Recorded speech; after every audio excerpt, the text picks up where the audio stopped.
Lorsqu'on observe la surface d'un circuit intégré de très près à partir d'un microscope optique, on parvient à discerner les différentes couches de connexion métallique qui relient ces composants entre eux. Mais depuis cet axe, il est impossible d'avoir une idée de l'épaisseur de ces couches par rapport à l'ensemble du circuit parce qu'elles ne font que quelques microns. C'est donc la tranche de la puce qu'il faut observer pour cela. Les boîtiers BGA ont la particularité d'avoir une matrice de petites billes de contact qui relie le circuit intégré, qui est du coup retourné, aux bornes où sont soudés les fins connecteurs de son circuit imprimé. Vous voyez là le circuit intégré d'un GPU issu d'un gros boîtier BGA, et vous constatez qu'on ne distingue pas son circuit intégré parce qu'il est masqué par la couche sur laquelle sont disposés les contacts. Cependant, en brisant cette puce en deux et en observant sa tranche interne, on devrait pouvoir distinguer quelque chose. Je vous propose donc de faire cette petite expérience.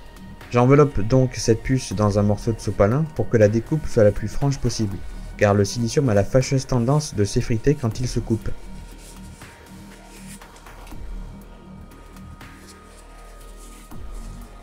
J'utiliserai deux pinces pour bien répartir la force.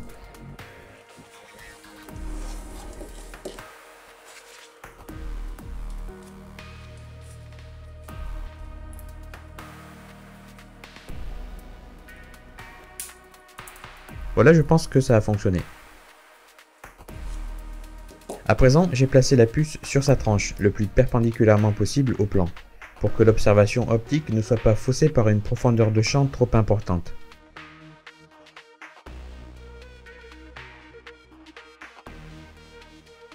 Voilà une vue en coupe à un grossissement x40, et pour info, le côté droit est celui sur lequel est placé le circuit intégré. Mais à cette échelle, on ne peut rien distinguer, donc commençons à zoomer. À un grossissement x200, on distingue à peine quelque chose.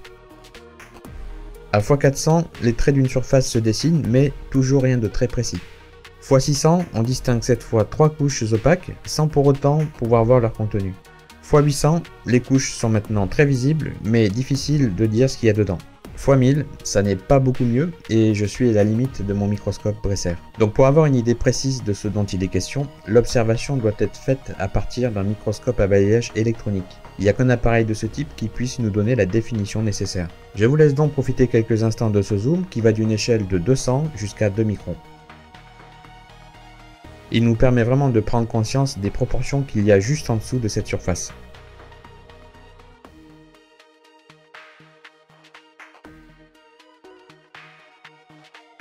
Les minuscules barres verticales claires que vous voyez sont des connecteurs en métal qui relient les couches et les composants.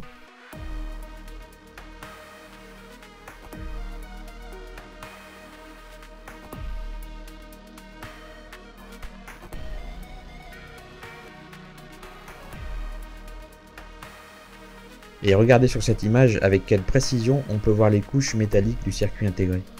Et enfin pour terminer, voici un cliché montrant parfaitement un empilement de 6 couches de métal qui forment ce circuit intégré pour un total de 8 microns. Par contre, bien entendu, pour voir les transistors, il faudrait s'avancer encore davantage et aller à une échelle en dessous du micron.